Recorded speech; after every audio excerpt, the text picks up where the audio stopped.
Morning, everyone.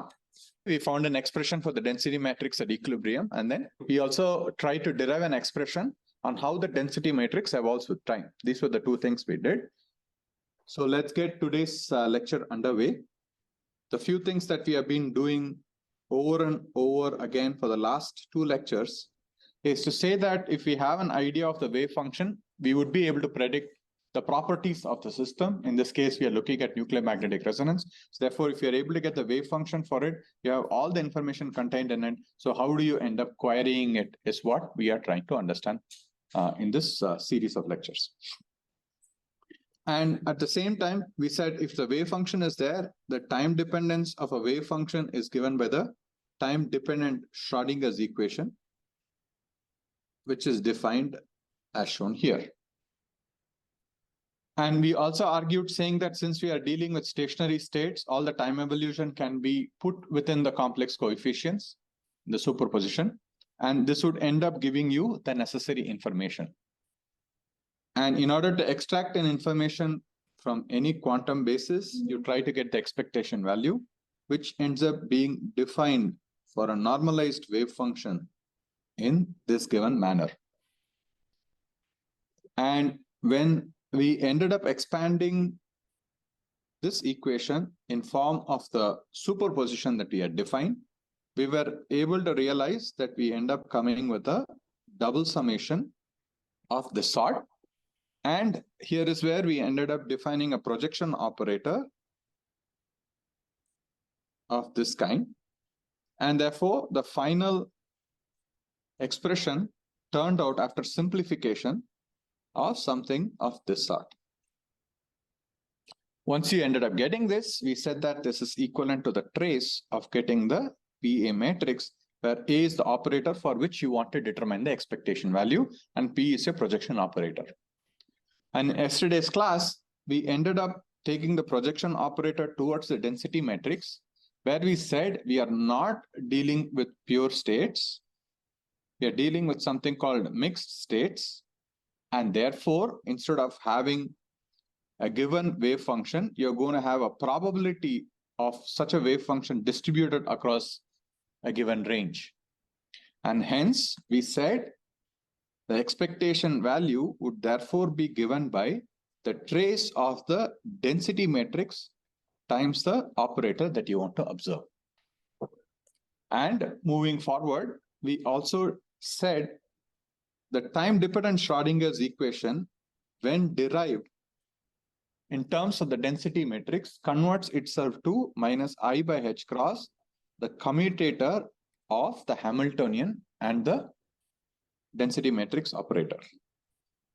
All these have a caret on top. I'm not writing it because of this for the sake of time. Okay, so this is what we had derived. And this derivation was also shown stepwise in order to understand what's going on. I hope it is clear that if we understand that time-dependent coefficients, that's in terms of the density matrix, you'll be able to predict the outcome of a measurable. That's the entire exercise that we are trying to do here. Okay, assuming that is clear, I want to go a little ahead and give you an idea for what is the density matrix.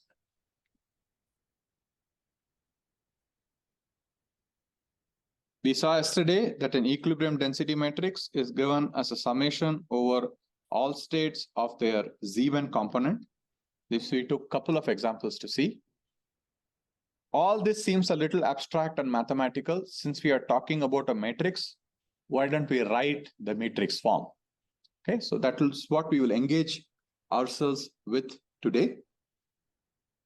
Let us take an isolated spin half system, which is what we started the classical picture also with. You know, ensemble of spin half systems. So similarly, you take an isolated ensemble of spin half systems, meaning that just for the sake of example, you can take this where let's assume that the quadrupolar coupling doesn't exist. You're only looking at the proton. There's nothing else that's coupled. There's no scalar coupling. It has its chemical shift. Take an isolated proton that is present. Now, for this case, we are trying to write what is the density matrix in general. How did we define an element of the density matrix, it got defined itself as Cn Cm star with an overbar, where the overbar indicates a statistical averaging across the ensemble that takes care of the lattice, which has different parameters in terms of rotational, vibrational, translational degrees of freedom. So this was a definition that we started out with. Everybody in page? So now we are trying to ask for an isolated alpha and beta. So how does the density matrix look? So let's try to write the 2 by 2 density matrix. The two states that are present are the alpha and the beta states. So you write the bra part, and then you have the ket part right here. And how does this get defined? This gets defined by alpha sigma alpha, alpha sigma beta, beta sigma alpha, beta sigma beta. What am I doing? I'm just taking this, putting the operator in the middle and putting the other part. You end up getting a 2 by 2 matrix. And this is the same thing that we have been looking at over and over, where we call this the sigma alpha alpha component, sigma alpha beta component, sigma beta alpha component, and sigma beta beta component. Let's continue writing this. Therefore, sigma for a spin half system. What is going to be sigma alpha alpha? It's going to be C alpha star. The star comes for the second one. The first one does not come up with a star. So similarly, it's C alpha C beta star for the second element. And for the 2, 1 element, it's going to be C alpha star. And similarly for the last element, it's C beta star. What am I doing is to just break down and write what is the density matrix for a spin half system. So this being the case, slowly what you are able to observe here, this is nothing but the population in alpha, the first term. The fourth term is population in beta. You might remember, we did derive the whole expression which said that mod of C alpha square, mod of C beta square equal to 1. Of course, it was not derived. We said mod Cn square will be equal to 1. And that's the same thing I'm writing for a spin half system, isolated spin half system. With that being the case, you understand that the diagonal terms are population in the given states. So what are the off-diagonal terms? The off-diagonal terms give you an idea of what is coherence. You might remember we were talking about phase coherence that gets generated when you apply an RF pulse. Therefore, what this is trying to show is what is the extent of phase coherence between the alpha and beta spins. As you guys might remember, all matrices that we deal with are Hermitian in nature. The definition of the transpose elements are one and the same. Basically, these two end up indicating the coherence of the alpha spin with beta and vice versa, the coherence of beta spin with alpha, which should be one and the same because they end up interacting with one another. Now let's ask how will the equilibrium density matrix looks for such a condition? It will actually be P alpha 0, 0, P beta, because in the equilibrium condition, you do not have any phase coherence that exists. This 0 comes up because of the random phase approximation. It's a reasonable approximation and works for most cases. And at equilibrium, there is no phase coherence. There is only polarization that is being present. And the population difference, which is P alpha minus P beta, is what you are looking at as M naught, the bulk magnetization.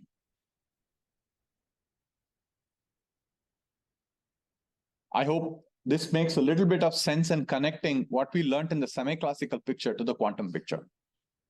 And slowly you are able to understand, okay, if I have an idea of density matrix, I'll be able to explain how the system behaves. But these off-diagonal terms are... So if you're able to realize alpha alpha term and beta beta term indicates how they end up interacting with one another. So basically, these all the diagonal terms are polarization, basically population, While here, it ends up asking the interaction between alpha and beta state. So I didn't want to define it yet. Basically, it's a single quantum coherence. If you're having a two-state energy difference, you're trying to ask what is the coherence between these two states. So basically, any off-diagonal terms are coherences, while the diagonal terms are populations or polarization.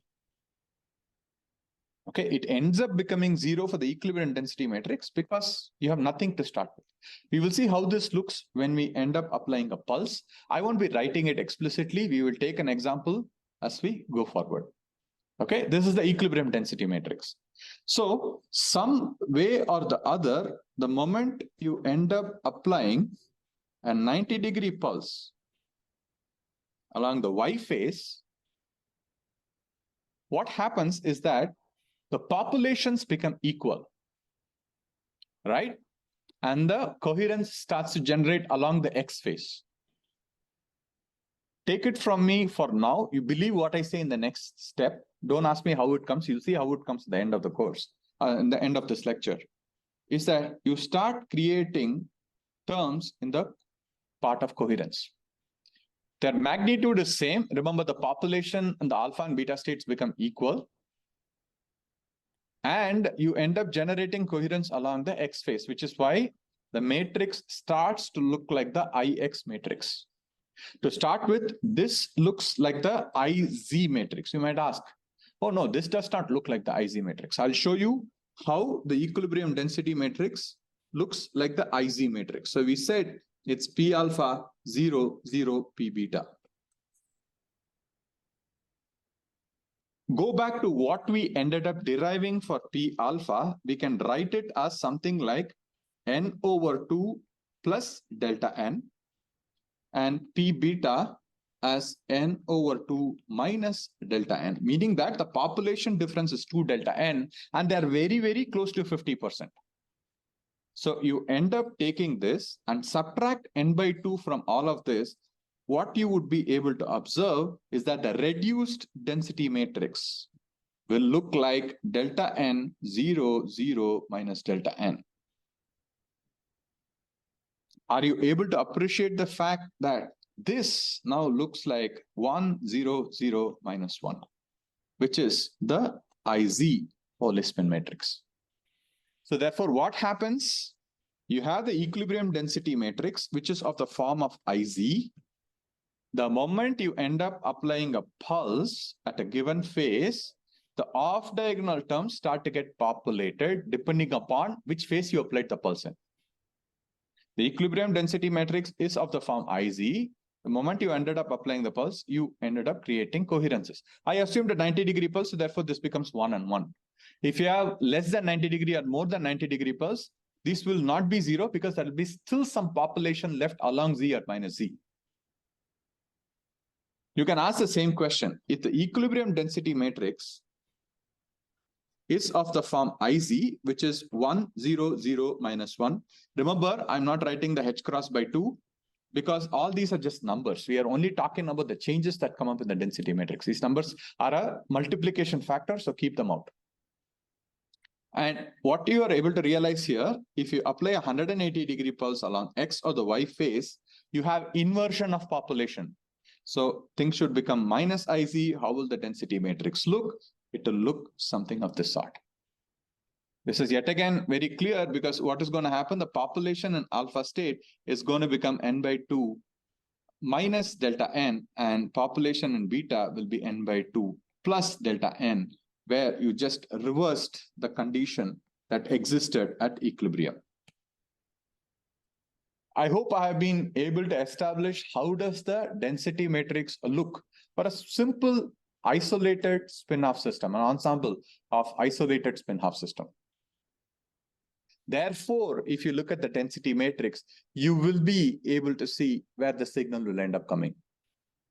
Meaning that you start from equilibrium, you apply a 90-degree Y pulse, and if you end up getting a density matrix that looks like this, you're able to realize the signal is along the X phase, which is what we also learned from the classical picture, semi-classical picture.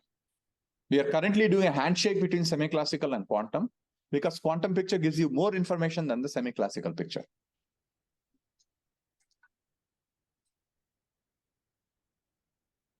instead of 90° y, if we apply 90° x, then it will be the density matrix of minus Iy. Very good. That's correct. Entirely correct. If you're starting from equilibrium, if you're applying a 90° x phase pulse, you will end up generating something of this sort. There's an iota in the middle. Don't worry about it. You have to write the iota to make sure it's still Hermitian. But yes, you're right. It will look like the minus Iy density matrix. You're totally correct. Makes sense? Good. This is exactly what I wanted to drive. I'm happy that at least one person caught up to the fact. If you follow the density matrix, you know where you end up finally. Let's assume there are two spin half systems. As I've repeatedly told in this course, we'll only deal with spin half systems. There might be some exceptions with spin one system, which I'll explicitly say. So from here on, when I say two spins, I mean two spin half systems. I'm not going to repeatedly say spin half anymore. So let's take an IS spin system. How many states are going to exist? You're going to have alpha, alpha, alpha, beta, beta, alpha, beta, beta. How does the density matrix going to look? Remember, I'm not writing density matrix at equilibrium. I'm just writing a density matrix for this system. It's going to be, what is the dimension of this density matrix? It should be a 4 by 4. It goes with the number of states that are being present. If you have 4 states, you will have 4 by 4 matrix. If you have n states, you have an n by n matrix. For an AMX system, which has 3 spin halves that are present, you'll have an 8 by 8 matrix. You might worry that why is the dimensionality of matrix increasing so fast? But yet, remember one thing, compared to quantum mechanics, where the dimensionality is infinity for most of the cases, here everything is still finite. Yes, 8 is larger than 4. 4 spin half systems will be 16 by 16 matrix. So it goes by 2 power n. 2 comes up because there are 2 states. N comes up depends upon how many spins are being present. 2 power n is a huge number for a large value of n, but still it's not infinity. Therefore, NMR can still be tractable by just writing matrices. So now we will take a look at the 4 by 4 matrix for coupled, rather 2 spin half systems. Alpha, alpha, sigma, alpha, alpha. Alpha, alpha, sigma, alpha, beta, and so on. It's going to be very large, so I'm not going to end up writing. I'm going to write the terms directly, so let me write it. First term is going to be C alpha alpha, C alpha alpha star. Second term is going to be C alpha alpha, C alpha beta star.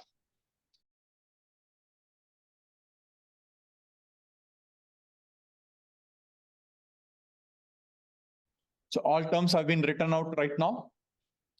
Let me yet again simplify this. What do I mean by that? The sigma, therefore, is going to be, what is the mod of C alpha square?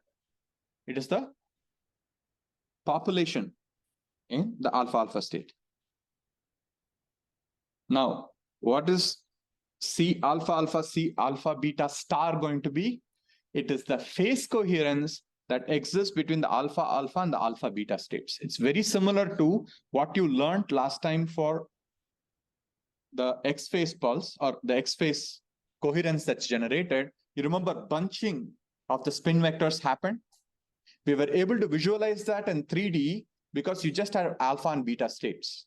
But now you have 4 states that are being present. So you got to go to a much higher dimensionality to look at phase coherence of the alpha alpha and alpha beta to happen, which will result in a magnetization.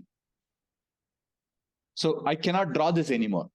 Luckily, we have explained enough on understanding what is a phase coherence. Therefore, you're able to imagine bunching of vectors of alpha alpha and alpha beta happens if this coherence is generated. And therefore, what is this coherence? You realize that the first spin remains an alpha, the second spin ends up transitioning. So if I have to write something, we will be writing, it's going to be I alpha S plus minus is the term. How did I write this? Because the first spin remains an alpha, the second spin ends up undergoing transition. So therefore, we write S plus minus. So similarly, you remember that these are Hermitian matrices. Therefore, you would be able to write this one as S minus plus. Remember, these two have to be complex conjugates of each other. you know the complex conjugate of I plus is I minus and I minus is I plus. So if you end up writing this part as I alpha S plus minus, this will be I alpha S minus plus, because they are complex conjugates of each other. Did that make sense? Let me write the next term, I plus minus S alpha. Why am I writing it that way? Because the I state goes from alpha to beta, while the S remains in alpha. And remember, this is the 1,3 element in the matrix, which has to be a complex conjugate to the 3,1 element. So let me write that. This is going to be I minus I plus S alpha. So these are complex conjugates of one another. Let's write the last term here. The last term is one where it's a phase coherence between alpha alpha to the beta beta state. So therefore, it can be written as something like I plus minus and S plus minus. Basically, I plus S plus. At the same time, it's a coherence where it could be I minus S minus as well. So you're going to have I minus S minus and I minus S plus. Did this make sense? Slowly, what you guys are able to observe here, anything that's not diagonal is some order of coherence, and anything along the diagonal is a population. So I'm going to go a little faster here. Please pay attention on the board. Therefore, the second diagonal element is population of alpha beta. The 3,3 element is population of beta alpha. The 4,4 is going to be population in beta beta. So at the same time, I can also write the other counterparts here. What is going to be this one? This is a very interesting term. What happens is that I goes from alpha to beta and S goes from beta to alpha, meaning that this is going to be an I plus S minus or vice versa term that's present. This is a flip-flop that happens. And therefore, the complex conjugate is going to be I minus plus S plus minus. So these are, once again, complex conjugates of one another, because to satisfy the Hermitian property of operators and quantum mechanics. And we ended up deriving this from the Hamiltonian and the wave function. Therefore, the density matrix is also Hermitian. Now, what is the next term that exists? The next term that will exist, let me write populations in green, single quantum coherences in red. So let me go to red. What is the last term that is present here? The last term connects alpha to beta transition of I, while S remains in beta. So therefore, this is going to be I plus minus S beta. And similarly, this will be complex conjugate with the term here, I minus plus S beta. Done. Let me also change the color for the double quantum coherence. Then the final single quantum term that will exist will arise from this one, where the alpha state remains in beta, will the S transitions. So how will we write it? I beta S plus minus, I beta S minus plus. Slowly, what have we started doing? We started representing the density matrix in terms of the different spin operators that are available to us. Make sense? Right? These are also spin operators, by the way. These are going to be just represented by the Z1 terms. It'll also have coupling that will be present, which will be 2IZ term, if we are assuming it's a weak coupling limit. There'll be subtle changes that come because you realize that the energy levels slightly shift based on the scalar coupling. This is an important outcome of understanding what's a density matrix, where the diagonal elements are all populations, the off-diagonal elements are coherences. Importantly, the ones that are very close to the diagonal are zero quantum coherences. The anti-diagonal is all multiple quantum coherence, meaning that these two are zero quantum, while these two are double quantum coherences that exist. Did everybody follow that? If these terms still don't make sense, what I request you guys to do is to write the alpha alpha, alpha beta, beta alpha, and beta beta, and look at the fact that the alpha alpha and beta beta will interact based on the double quantum jumps, where both I and S have to be incremented by 2 units, 1 unit each, or decremented by 1 unit each. So therefore, it's I plus S plus or I minus S minus. And similarly, if you're looking at the zero quantum term, it'll end up mixing populations in the flip-flop alpha beta to beta alpha. And all the red ones end up switching populations across these states. We did do a lecture where we labeled them based on the labels that I have used here. You guys might remember this. So that's the density matrix. We did not define it at equilibrium. When we define it at equilibrium, all these terms will not exist. Only the diagonal terms will exist, which will go with the population. So you have prepared the system at the equilibrium. Then when you apply a pulse, off-diagonal terms start to come. Depending upon what off-diagonal terms come, you will be able to measure one versus the other. How would you be able to measure? This is what we spent a lot of time yesterday on, where you take the product of the density matrix at that given point of time to the operator. Let's say we take the IX operator. So to go back to what we learned, if you had an equilibrium density matrix, and you ended up somehow creating the IX component, remember this is sigma here. Can any one of you tell me what should be the form of A such that the trace will of rho times sigma times A is non-zero? Let me repeat again for the sake of clarity.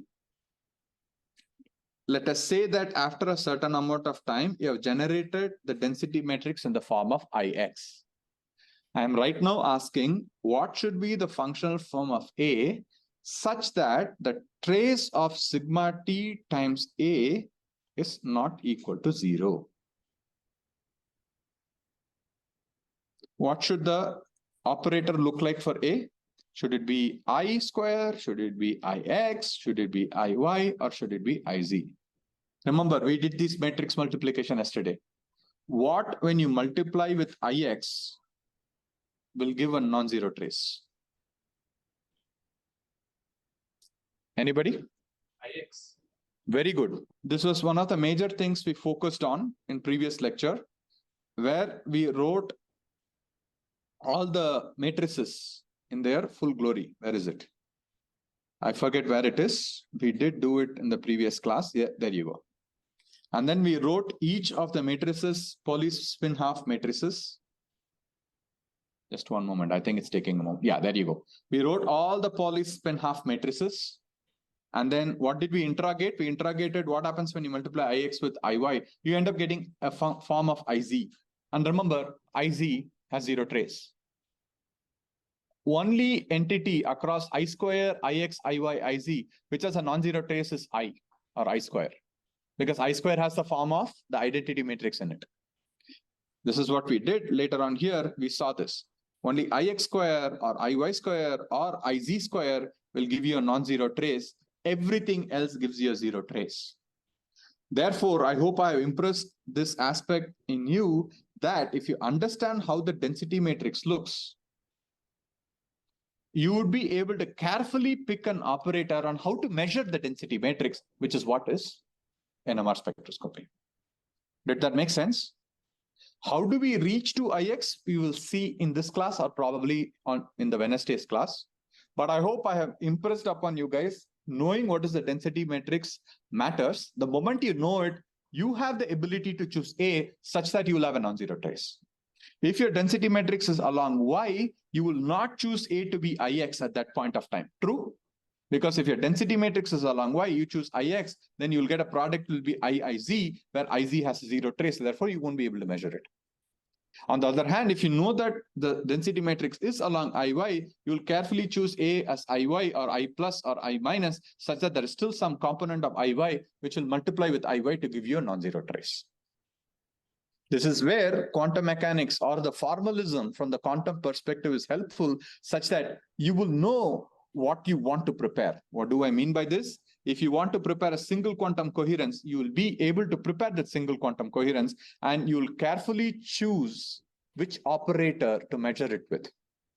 As we repeatedly said, every measurable in real life has a quantum mechanical operator. Therefore, if you know what is the operator, you'll know how to measure it in real life.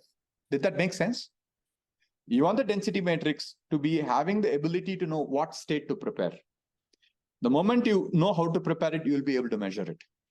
How we will prepare, quantum can yet again help you determine it, because we spent so much time yesterday in getting to this very critical equation of d sigma over dt is given as the commutator of the Hamiltonian to the density matrix itself. This is called the Liouville-von Neumann equation that helps you predict how to change the density matrix. You will carefully choose a Hamiltonian such that the commutator of the Hamiltonian to density matrix is not zero. Correct? Did that make sense? So you have all the power. You know for a fact that you want to prepare a density matrix of your desire. How will you prepare it of your desire? You carefully choose a Hamiltonian such that it will evolve in a way to generate something that you would want to measure. This is what I was hinting at when I said the semi-classical picture fails to make you understand that multiple quantum coherences can be observed. In reality, any spectroscopy, you cannot observe multiple quantum coherences. But slowly, you are starting to understand, oh, if I end up generating something like a double quantum coherence, if you carefully choose an operator, maybe you can measure it in NMR. That's where the power comes. That's why we are spending so much time in generating the framework from the quantum perspective. Did that make sense? You guys have a little bit of understanding of what is the density matrix and why we want to study them. Of course, the time coefficients are all buried in them. All these are time coefficients. I'm just not writing explicitly the time dependence, but they have the time dependence in them because the states that we are working with are stationary states. So wave function, whatever information the wave function had, we have now poured it into the time dependent part, not in the state part. And therefore, if I know the time dependent part, you know what you want to measure. The moment you know what you want to measure, it will give you how the system looks, which was the pursuit we started this entire course with. NMR has a capability to measure parameters that cannot be otherwise obtained at super high resolution. We agreed on the fact that NMR is an intrinsically insensitive technique, but the resolution it gives is so superiorly high that cannot be beat by any other spectroscopy.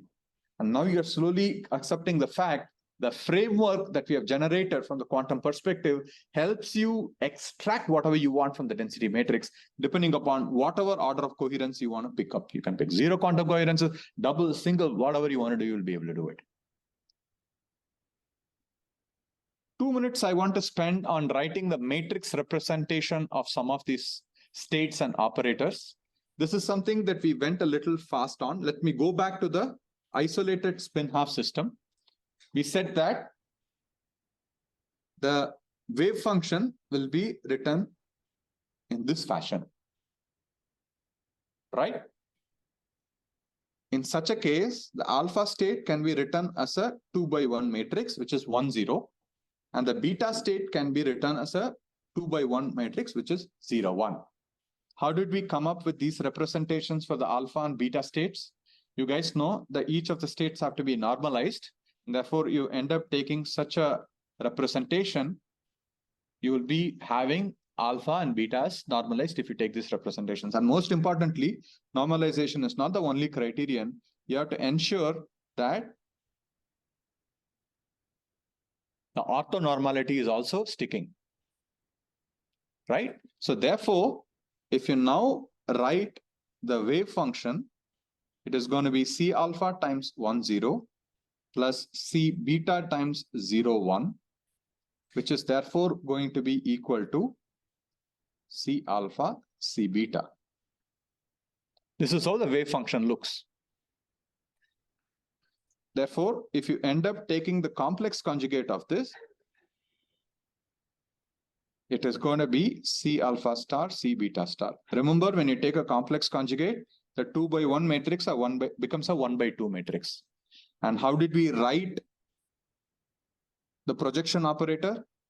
Let me write a few additional things so that we get it into the density matrix itself. We write an overbar that takes care of the statistical sampling. Therefore, if you want to write the density matrix, which is given as this, it is going to be C alpha star, C beta star, C alpha, C beta.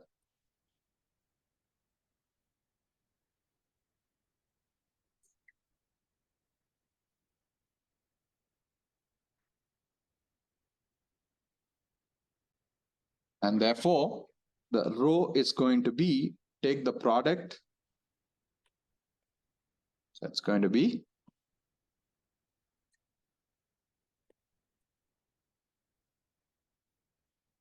C alpha star. I think I'm making some mistake here. I'm making a mistake because I didn't order them correctly. It should be C alpha, C beta, C alpha star, C beta star. Remember, the complex conjugate comes on the right-hand side, not the left-hand side. So therefore, you end up taking this. You have C alpha star, C alpha, C beta star, C beta, C alpha star, and then C beta star. This is how we wrote the density matrix itself. So if you're worried, how did it come up? It's all self-contained. You tackle it in any which way, you will be able to write the density matrix in this form. Everybody followed? I'm repeatedly saying the same thing in many different ways so that whatever form you look at, you're comfortable looking at it. This is written for a single spin-half system. You can write it for two spin-half systems. It's going to just be bigger. That's about it. Okay. So now that is done, the last 10 minutes, I want to spend on something extremely important. I hope we are all very comfortable with the fact that we are able to write the density matrices. I'm going to give you one more important aspect and therefore a lot of homework based on that this weekend. This is the Liouville-von Neumann equation that we wrote, that we derived in yesterday's class. The solution for a differential equation such as this, if the Hamiltonian is time independent, will be given such as sigma of t is going to be equal to exp minus h times t times sigma 0 times exp minus I plus I ht. So be careful, we are talking about the solution only for time independent Hamiltonian.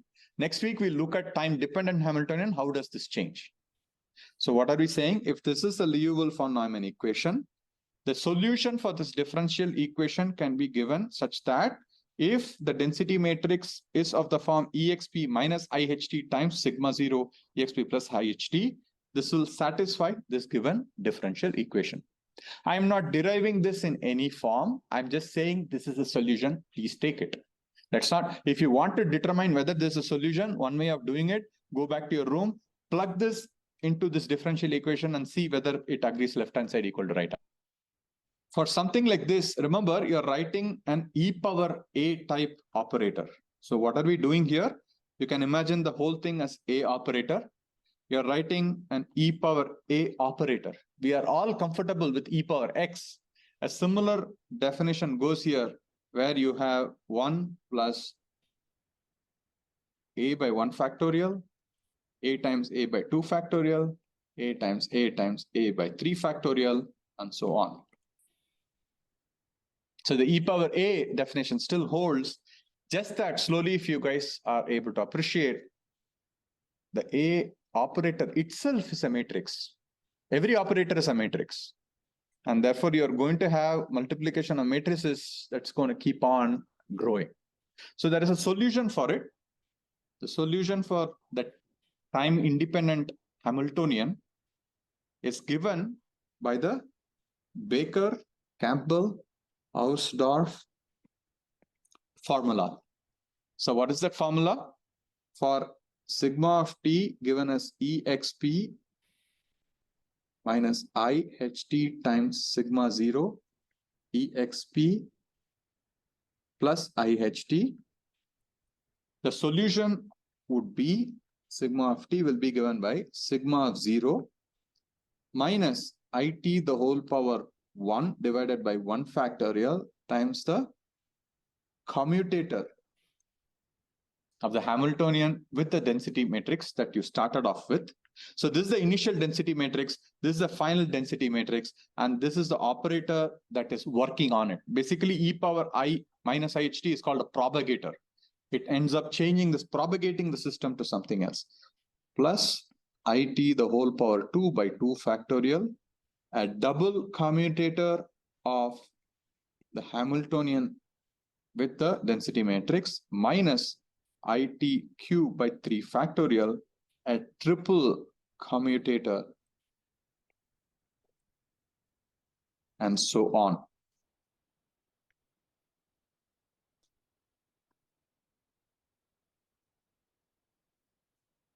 So this is the Baker-Campbell-Hausdorff formula expansion for the solution that we wanted. So what did we say? We said a couple of things. We derived the Liouville von Neumann equation, which gives the time dependence of the density matrix as a function of a given Hamiltonian. If the Hamiltonian is time independent, the solution is given such as this. This is still a little complicated because e power a is another big matrix. It becomes very complicated. If you sit and go back and solve, you will get the solution, which is also a series expansion, which has commutator of a commutator of a commutator. This is why we also spent a little bit of time revisiting the angular momentum commutators, because you know it's a cyclic permutation that keeps coming up. The Hamiltonian is of the form of Ix, Iy, or Iz, and your density operator is also some form of Ix, Iy, Iz. You see that they'll keep on rotating within themselves. So let's do an exercise to understand what we meant. We'll repeat the exact same exercise that we did for the semi-classical picture. Let's say that we are starting from equilibrium. We are just once again looking at an isolated spin-half system. And then let us ask, if you are applying a 90-degree Y phase pulse, okay? So therefore, your Hamiltonian at that point is going to be, remember, the 90-degree comes as a alpha flip angle. And how does the alpha flip angle come up? Omega 1 times tau p. Right? So your Hamiltonian times the time is going to be given by omega 1 tau p with an Iy. Let me go slowly. How did you get the Iy here? Because you're applying the pulse along the y-axis. So the pulse takes the operator form of Iy. Why did you say that initial density matrix is Iz? Because you're starting at equilibrium. That's the example we want to see.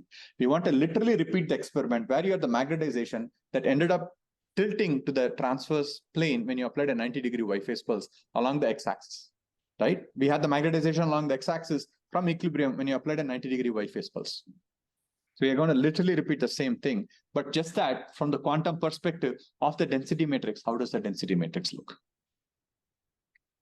Okay. And why did I say the Hamiltonian times time is given like this? The time part comes in tau p. The omega 1 is the power that you applied. What is omega 1 equal to? The omega 1 will be minus gamma b1. And the 2b1 is the amplitude of the RF pulse that you applied. Gamma is the gyromagnetic ratio. All that you have to calculate is whether the Hamiltonian to sigma 0, what is the value? Shall we do that? I'm going to go a little fast here, but it's just laborious. It's very easy to take care of it. This is going to be given by sigma 0. What is sigma 0? Iz in this example. Minus it power 1 divided by 1 factorial. And what is the Hamiltonian you're looking at? You're looking at omega 1. So let me change the t to tau p in this example. Omega 1 tau p Iy, comma, Iz. Okay. Can I just make my life a little simple? And instead of writing omega 1 tau p, can I just write alpha tau p? It's just a little smaller. Sure. I hope I'm not still making some mistake here. We'll figure out as I go. Or we can just keep it at t for the time being. No, wait a minute. The t part is inside. So I have to write as omega 1. I can't write it as alpha because the tau p omega 1 is the alpha flip angle. Yeah. Okay. So let me go back if that's confusing. You have the tau p here and you have the Hamiltonian here. We said Hamiltonian times the time is omega 1 tau p times Iy. So therefore, in this case, the Hamiltonian is omega 1 Iy. The tau p is outside. Okay, good. So what will this reduce itself to? Iy times Iz is going to be Ix with the omega 1 that's present. Right? And what is the next term that we have gotten here? We have plus I tau p whole square divided by 2 factorial. And you have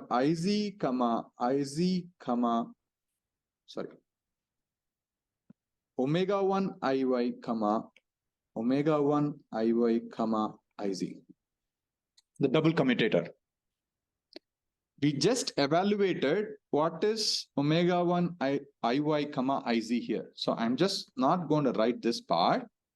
I'm just going to directly write Ix omega 1. Can I do that? So what will that become? So basically you have I omega 1 square.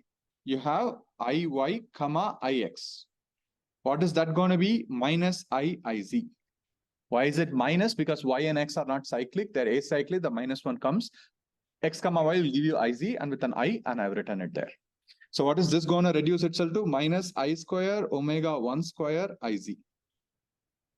So let's write the third term, which is minus I tau p the whole cube divided by 3 factorial.